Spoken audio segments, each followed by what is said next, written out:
On May the 8th, 1839, Henry Vincent, founder and member of the Chartism Convention, Chartist missionary to the west of England and South Wales, and editor of the Chartist newspaper, the Western Vindicator, was arrested in London on a warrant issued by Newport magistrates on a charge of having conspired to produce discontent and unlawful assembly. He was taken to Newport, and after a brief hearing at the King's Head, and having failed to meet impossibly high bail terms imposed by the magistrates, he was transferred to the jail at Monmouth, pending the next assizes. He was held there for 5.5 weeks before being briefly released after a hearing in London in which a judge in chambers ruled that the bail terms were indeed excessive. On August the 2nd, he was tried along with the Newport Chartists, William Townsend, John Dickinson and William Edwards at the Monmouthshire Assizes held at the Shire Hall, Monmouth. He was found guilty, sentenced to a year in prison and returned to Monmouth Jail. This, of course, meant that he was in prison at the time of the Newport Rising, probably saving him from the same fate as Frost, Williams and Jones. On March the 30th, 1840, while still in prison, he, along with William Edwards, was tried again. This time on grounds that they had entered into a conspiracy with intent by force and unlawful means to cause a great change in the government, and they were sentenced to a further year imprisonment. Vincent was transferred from Monmouth to the Millbank Penitentiary in London, where he spent a month before being transferred again, this time to the Rutland County Prison in the town of Oakham, where he remained for another 7 months before being released in January 1841. Back in 1965, an article, "The Prisoner in Monmouth Jail, a Study of Henry Vincent," appeared in Presenting Monmouthshire, forerunner to the Gwent Local History Journal of the Gwent County History Association. Had pieced together a highly informative biography of Vincent based entirely on secondary sources.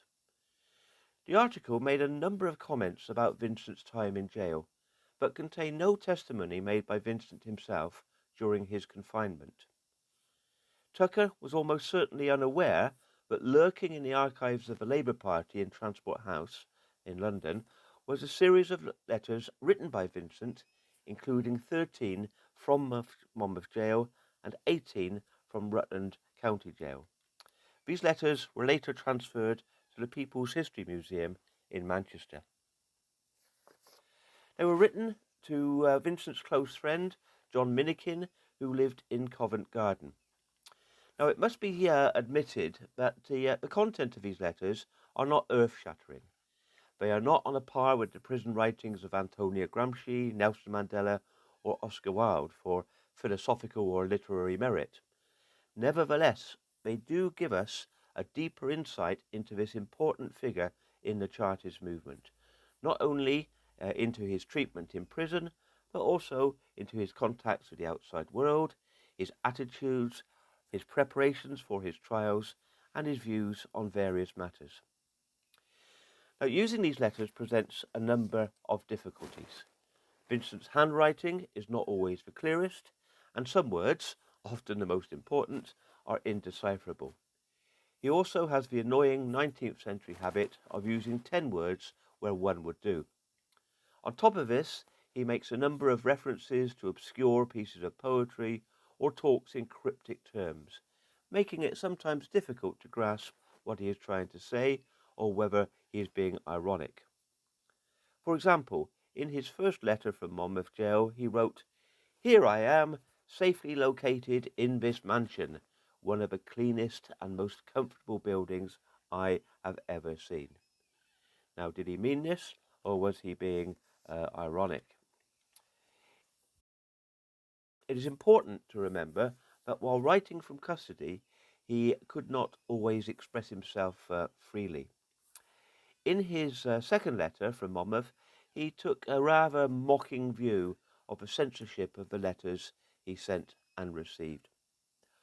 "We grumbling radicals cannot so much as write a love ditty to a lovesick damsel without having our soft tale perused. But it is very proper for your letters to be read before they reach me, because being such an outrageous radical and a philosopher to boot, you might appraise me of some incantation which would, by enchantment, convey me from my midnight cell. It does seem that some of his letters were smuggled out, while others were taken out by his solicitor. Hence, in February 1840, I wrote this to you privately. So, if you ever write to the jail, you must not notice it. That is, you mustn't make mention of it. If you wish to write to me, address your letter to Mr. Owen, Solicitor, Monmouth. And then on 28th of February, I was obliged to burn your letter for fear it would be discovered. 2 letters to you I have been reluctantly compelled to burn, and there is one in the hands of the government, written 2 months ago, which the magistrates would not allow to be sent. And on 5th of March, let me have a letter by return of post, addressed to Mr. Owen, Solicitor, Monmouth. Do not put any names on the outside. Put mine on the inside, and put Owen's address on the envelope. I do not wish my name to appear at the post office. But also in the same letter, more intriguingly, I never get anything smuggled in. Understand that? Now, does he actually mean that nothing ever gets smuggled into him, or was he trying to throw the authorities off the scent? Now, some of what he writes relates to personal and family issues. This, for example. I must confess, grieved to hear of the death of poor Jane. That was his younger sister. Though I felt it to be a happy release, both for her and mother. The poor girl had so many years suffering, and my mother so many years of pain and care in attending for her, that I cannot but feel thankful that her miseries are over. I hope mother will rest during the summer and endeavour to rally her own health.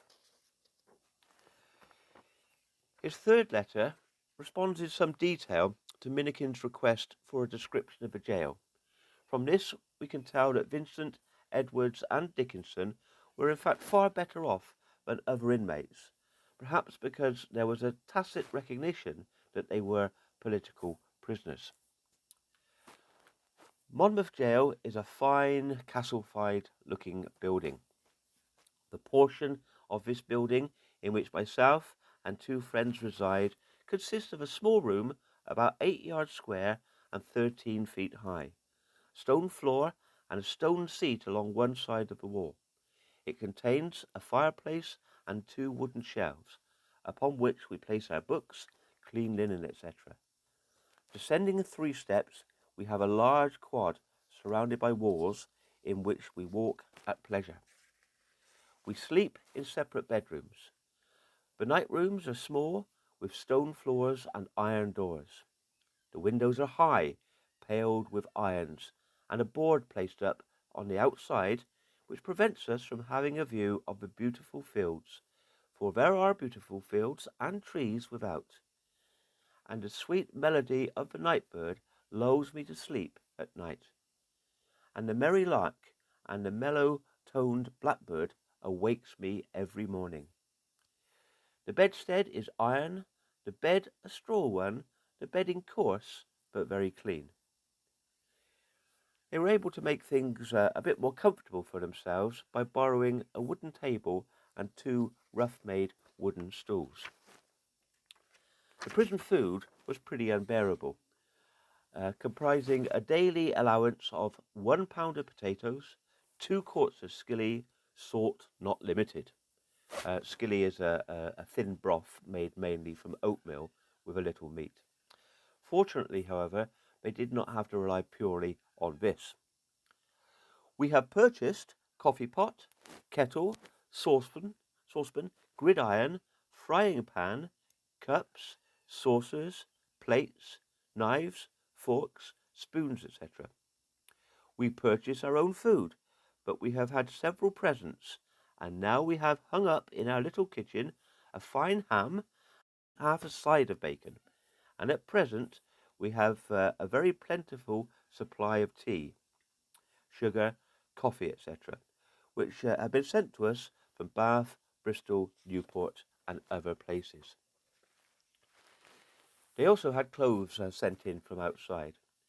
If either you or any other friends wish to know how we look, you must come and have a squint at us through the iron bars of our prison. You will find me in our stylish morning gown, sent to me by a pretty little lassie, God bless her, with a paper cap cut à la Napoleon and sundry other knickknacks. He goes on to describe the daily routine. At 6 in the morning, the jail bell rings. That is the signal for rising. Out of bed we jump, partly dress ourselves, and in a few minutes we hear the rattling of chains and the squeaking of the locks of doors, occasioned by the turnkeys unkenneling the prisoners. They appear to let us out at last. We get down into the yard a little after 6, wash ourselves clean, brush our boots and clothing, and walk up and down the yard while one prepares breakfast, which generally consists of coffee, a rasher of bacon, and bread and butter. We breakfast at 7:30. We then clear the table and read and write till nearly 1 o'clock. Dinner is next prepared in the shape of a second breakfast, after which sometimes I sing a few songs. Then we walk up and down the yard for a while and take our stools into the sunny yard and read there for an hour or two. 5 o'clock, we take a little tea, read or write again, and from 6:30 to 7:30, walk up and down the yard. Between 7:30 and 8, the bell rings, and we are taken up flights of stone stairs through several heavy iron doors to our beds, and then we are locked in our bed cells, the turnkey retiring, locking all the doors through which we passed. I always take a book up to bed with me. And my favourite bird, the lark, wakes me every morning before 4 o'clock, so that I get 2 hours good reading time before 6 o'clock every morning. I have several of Cobbett's works, and I am reaping much instruction therefrom. They also gained some diversion from a fellow prisoner. Besides myself, Townsend, and Edwards, we have a Welshman, a hard worker with us all day. He is put in here because someone has insinuated that he has got 2 wives all alive-o. He could neither read or write. We have provided him with spelling book and copybook, and he is making wonderful progress under us as a reader and writer. That Welshman was 26-year-old Thomas Jones of Tredegar. He appeared at the same assizes as Vincent on 2nd of August, charged with bigamy. It was noted that he was illiterate, but at the trial, a letter written in Vincent's handwriting, but signed by Thomas Jones, and forwarded to the court by Charles Ford, the prison governor, explained that while in prison, the Chartists had been teaching him to read and write. He was found guilty and sentenced to 1 year's hard labour in the House of Correction at Usk, which the judge observed would give him the opportunity to continue his education. Conditions did seem to get worse for Vincent after he was tried and sentenced, although he only makes a couple of brief references to this, both in February 1840. You should see me, Minikin, taking my daily mess of skilly, rotten potatoes and bad bread.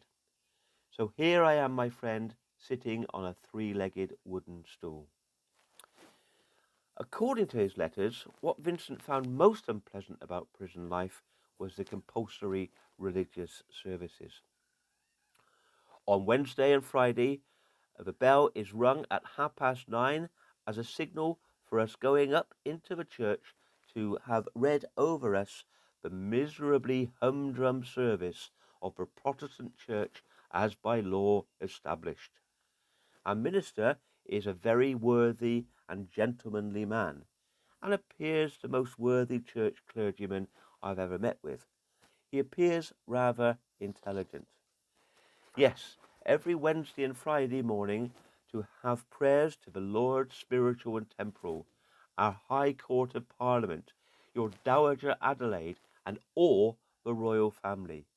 Yes, every Wednesday and Friday this stuff is crammed into me, and it tastes like so much sauerkraut. Ditto twice on Sunday. Ditto. Now, after witnessing the minister's attitude to Frost, Williams, and Jones, who were in the same jail after the Newport Rising, Vincent's attitude becomes rather more hostile. Our parson seems much disappointed that they were not hung. We call him the gravedigger and rope maker, for he was digging graves and making ropes in every sermon he preached while Frost was here.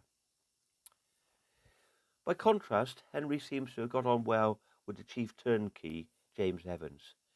In his first letter from Oakham, he asked Milliken to write to him at the lodge, Monmouth Jail, to send kindest regards to him and his wife.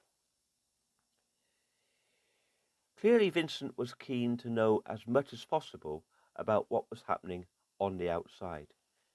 In his second letter, he appealed to Milliken to let me have all the news, tales, scandals, etc. Unfortunately, we don't have Milliken's replies, so we don't have details of the scandals, although he did thank Milliken for the information he supplied. He was also able to receive visitors. In June 1839, he reported that he was expecting a visit from John Frost, and he also had visits from his legal representatives, including W.P. Roberts, the radical lawyer for Bath, and J.G.H. Owen, solicitor from Monmouth. In February 1840, after Frost, Williams, and Jones had been transported, but before his own second trial, he wrote that Roberts was here from Bath yesterday. Upon my soul, he is a good fellow. He obtained permission to sit with me as a lawyer in the company of my friend Mr. Owen for 2 hours. You may easily imagine that I enjoy the treat. He speaks very highly of the state of feeling in and around the beautiful city of Bath. Shortly after, however, Roberts himself, along with William Carrier of Trowbridge, was sent to prison for his part in the Chartist agitation in Wiltshire, leaving Vincent somewhat shocked. I hear Carrier has to perform hard labour for 2 years. Come, this beats every preceding villainy. Hard labour for political offences? What next? Pillory or the scourge? The inhuman devils. I very much fear that 2 years will be the death of Roberts. He has been used to high living and every conceivable comfort. Poor fellow. What makes matters still worse, he has a new wife. She will doubtless grieve much. Roberts is a brave fellow and will bear it like a man. Perhaps the one thing that Vincent most valued in terms of contact with the outside world, and which made his life in prison bearable, was the fact that he was able to receive newspapers. In his second letter to Milliken, he writes, "Thanks for several London newspapers, for I suppose you send them, although I do not see the directions, the covers being taken off before they reach me." Obviously, what most interested him were stories about himself. Thus, on 5th of March 1840, "Do you see the Northern Star? A full-length portrait of me is shortly to be given away in it. I regret there is no correct likeness of me published. I wish you would get me one each of the several that have appeared and send them under cover of Mr. Owen to me." Now, news of the Newport Rising clearly reached Vincent in Monmouth Jail, although disappointingly he has virtually nothing to say about it, probably constrained by the censor and the need to avoid giving any ammunition for the prosecution of Frost, Williams, Jones, and the other Chartists. It's very noticeable that there is a long gap of 6.5 months in the letters between 31st of July 1839 and 15th of February 1840, the period which covered his own first trial in August, the Rising in November, the trial of Frost, etc. in January, and their removal from Monmouth at the beginning of February. All we get is a cryptic comment written 4 months after the Rising. A mishap happened 4 months ago since, which I shall some day make you acquainted with. We have already noted that while he was still a free man, Frost seems to have visited Vincent in jail. Vincent also saw Frost after his conviction, as he noted in a letter written 2 weeks after Frost, Williams and Jones were removed from Monmouth en route for Van Diemen's Land. I saw Frost privately when he was here. I hope they will have a free pardon. I think they will. After that, we just get 2 more references to Frost. I hope Frost and the others will, in spite of all, be yet restored to liberty. I love Frost for his love of his country. He is really a good man. I've heard that John Frost is gone. Poor fellow. Though if he lives, I by no means despair of seeing him again. He is one of the few really honest men that I have had pleasure of knowing. While he is banished, he has a claim on my every exertion. Good, organized, and perpetual agitation will yet restore him to the land of his birth. Both Jones and Williams are excellent men. God grant that I may live to see them again. His period in custody and the strain of facing two trials in Monmouth, plus the prospect of further prosecution at the hands of the Wiltshire magistrates, naturally took a toll on his health, and there are several references to this in the Monmouth letters. In February 1840, my health is very good. The first 3 months tried me severely, but after taking about a bucketful of medicine and taking up my station in the infirmary for a few days, I have weathered the storm. But a few weeks later, I am much better than I was when I last wrote you. The doctor here behaved exceedingly well. He wrote to the counsel for the Wiltshire prosecution, stating that I was not in a condition to be removed. Although a Tory, the doctor is one of the most humane and intelligent men it has ever been my good faith to meet with. Since I have been ill, I have had 2 ounces of meat, a tablespoonful of brandy, and a pint of tea allowed me daily by the doctor. Now Vincent had not fully recovered, however, and 3 weeks later, 10 days before his second trial, he explained, I am still taking physic, but am daily getting better. An inactive life does not suit my active temperament. I want violent exercise in the open air to keep my body in a proper state. While I was at liberty, my activity of public meetings produced continuous and profuse perspirations. All this is stopped here, and I ought not to wonder at occasionally feeling poorly. The wonder is that I keep as well as I am. In spite of his varying health, he was at pains to reassure Minikin that he was in good spirits and that his message should be passed on to his mother, although of course it is difficult to determine how much of these comments are an accurate statement of his actual feelings rather than putting on a brave face to ease the anxiety of his family and friends. In his first letter he says, Be under no anxiety on my account. I am all right, and I and my companions are as happy and merry as human beings can possibly be. While in the next one, I would and could live here for life, rather than leave it dishonourably. Confinement, poor. Trouble, poor. There are no such things. A free man in mind can never be confined. In February 1840, by which time he had been in custody for 9 months, and his second trial was fast approaching, his comments are more nuanced.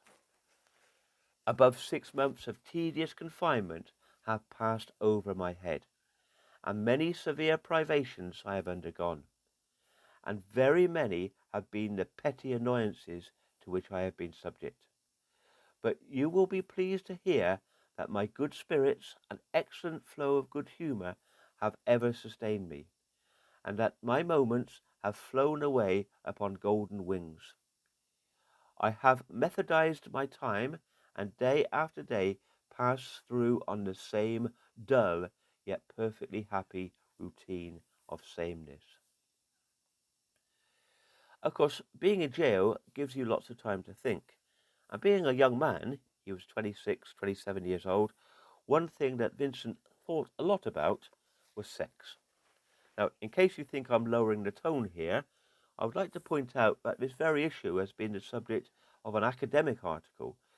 It was an analysis of sexual comments in Vincent's letters written by Tom Scriven, a PhD student at Massey University, and published in the Historical Journal in 2014 under the title Humour, Satire and Sexuality in the Culture of Early Chartism.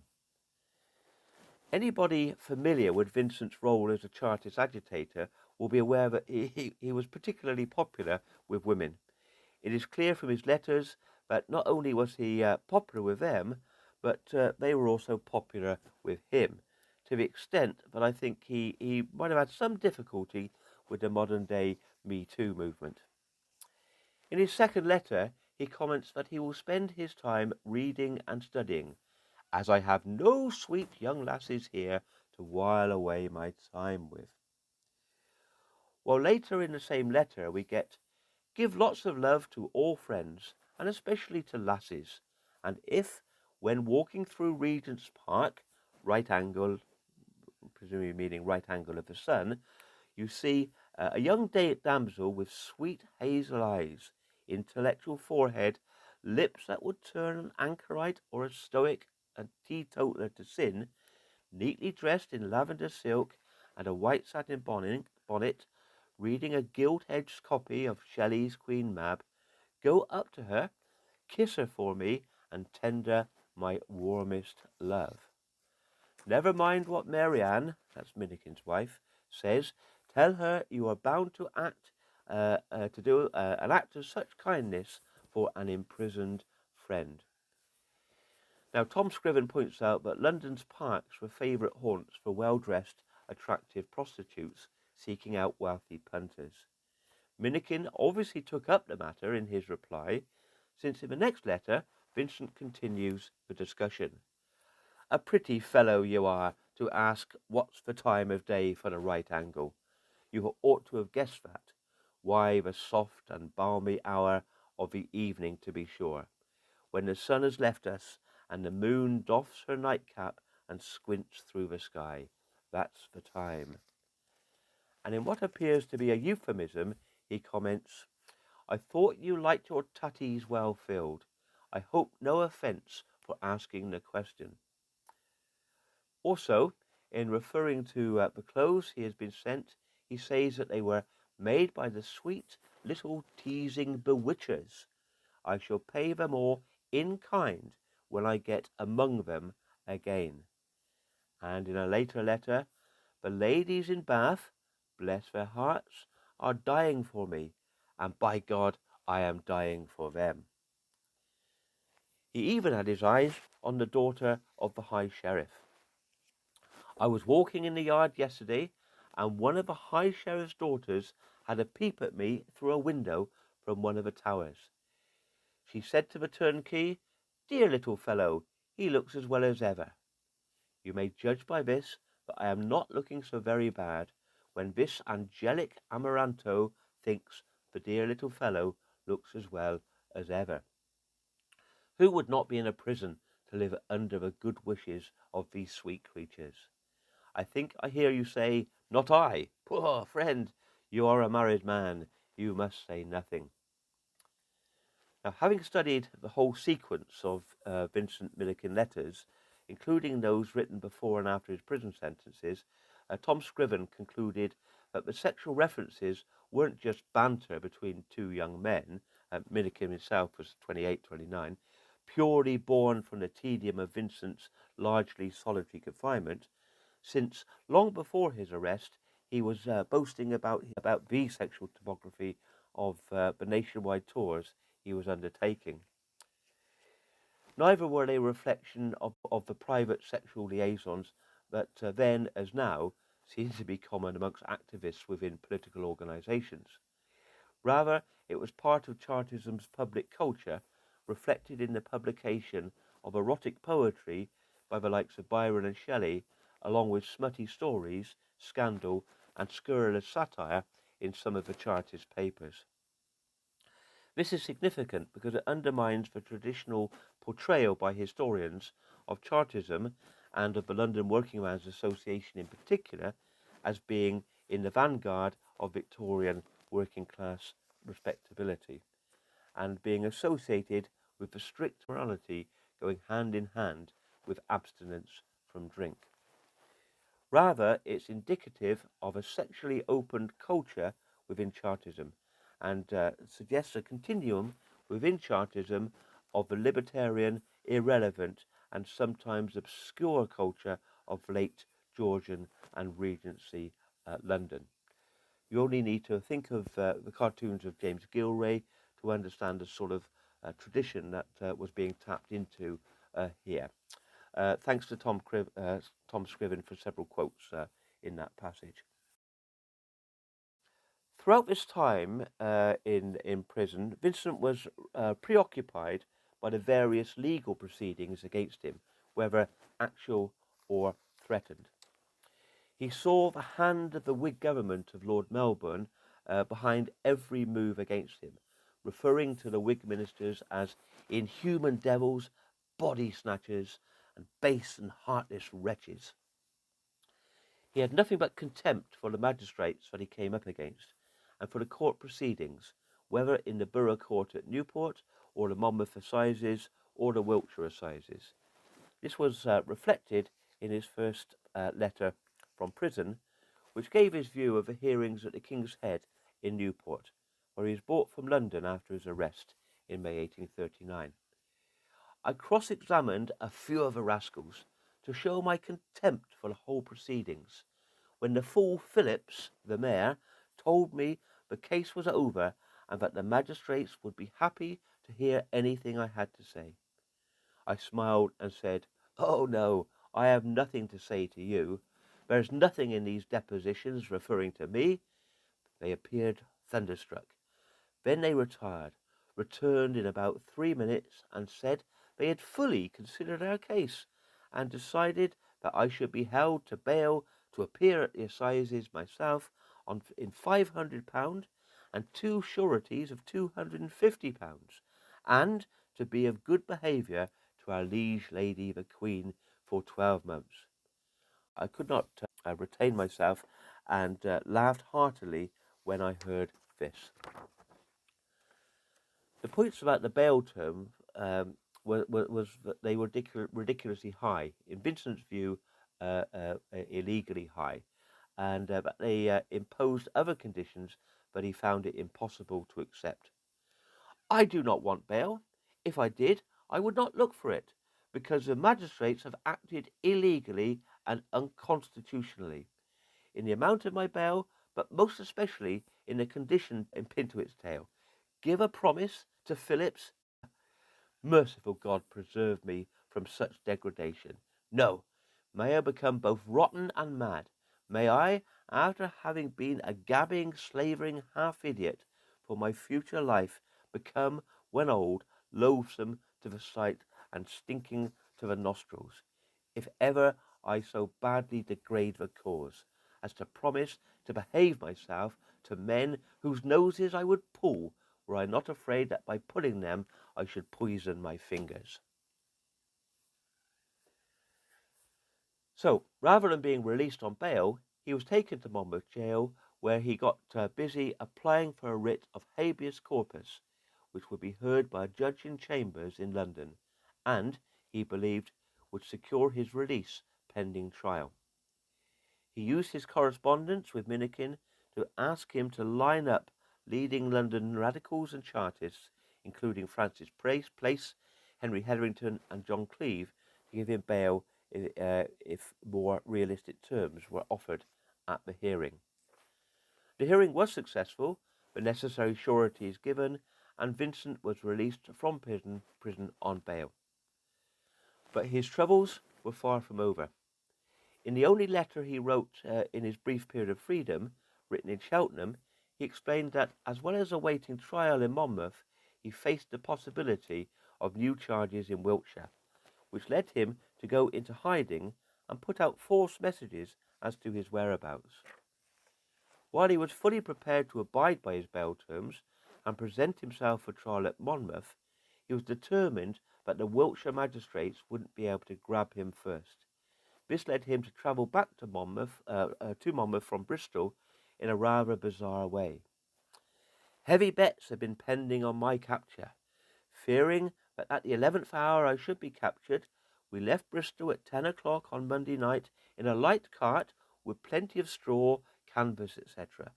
We travelled all night and the next day, and I was very safely surrendered here in my old castle on Tuesday last night at 8 o'clock.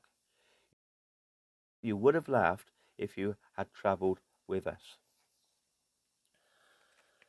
Now, as pointed out earlier, his first trial at Monmouth was held 2 days after this letter was written, and there was a gap of over 6 months before the next letter, by which time he was preoccupied with preparations for his second Monmouth trial, while still facing the possibility of a third trial in Wiltshire and the possibility of transfer to another prison, or perhaps even worse. What inhuman devils the Whigs are! I know their object. They wish to frighten me into terms. I know that I could avoid the consequences of these trials if I would but plead guilty and give heavy bail for my good behaviour. I should soon be free. But I have made up my mind to stand like a man and defy the power of the base faction that now curses our country by its ministry. I suppose I shall soon bid adieu to my present home. Where I shall go to, God only knows. I have no doubt the Whigs would send me out of the country if they could, but I do not think they can manage that, though the Wiltshire indictments are very serious, full of the most base-faced perjuries. And in his next letter, the cloud of persecution has darkened around me. On Thursday last, I was waited on by some priggish attorney who served me with copies of 2 more indictments from the county of Wiltshire. He also reflects on why he was found guilty at his first trial, blaming his conviction on his defence counsel, John Roebuck, the radical lawyer who had been MP for Bath. My last trial was lost because I did not defend myself. Roebuck was not worth the risk. I know that I should have been acquitted if a good defence had been made. Roebuck's was a horrible thing, as cold as lead and formal as the devil. I know I could have made a far better one, and I trust you will excuse my egotism in so saying. Now, judging by his final letter from Monmouth, he went into his second trial prepared for the worst, but putting a brave face on things. The enemy is very rabid and is moving heaven and earth against me. Never mind. If I fall again, I may live to rise above it all. My spirits are more brisk than ever. Do not, I pray you, feel too much on my account. Do not be grieved if you hear that I am sentenced to another year or 2. I shall be as merry and as happy as ever. For all that I hear, I learn that my prosecutors dread the very thought of my being liberated. They also fear my speech at court. And he concludes, love to all friends, with a heart beating high to meet our country's foes, and in glorious spirits. Following the second trial and second guilty verdict, Vincent spent a further week in Monmouth prison, but there were no further letters from that place or indeed from Millbank. The letters from Oakham pick up the story but are beyond the scope of this talk. other than to briefly point out that he found Oakham, with its country air filled with the most delicious odours, far preferable to the smoky, stinking miasmas of Millbank. He emerged from prison in 1841, released on bail, with John Minnikin being one of his sureties. He was still a convinced Chartist, but now very clearly of a moral force camp, and was to become a pillar of respectability and a representative of Victorian values, standing for Parliament unsuccessfully on several occasions, and embarking on lecture tours which advocated teetotalism and self-improvement, leading the Monmouthshire Merlin, which in 1840 had described him as an itinerant demagogue, 9 years later to characterize him as a patriotic and eloquent man. And on that positive note, I think it's a good time to leave it. So thank you very much for listening.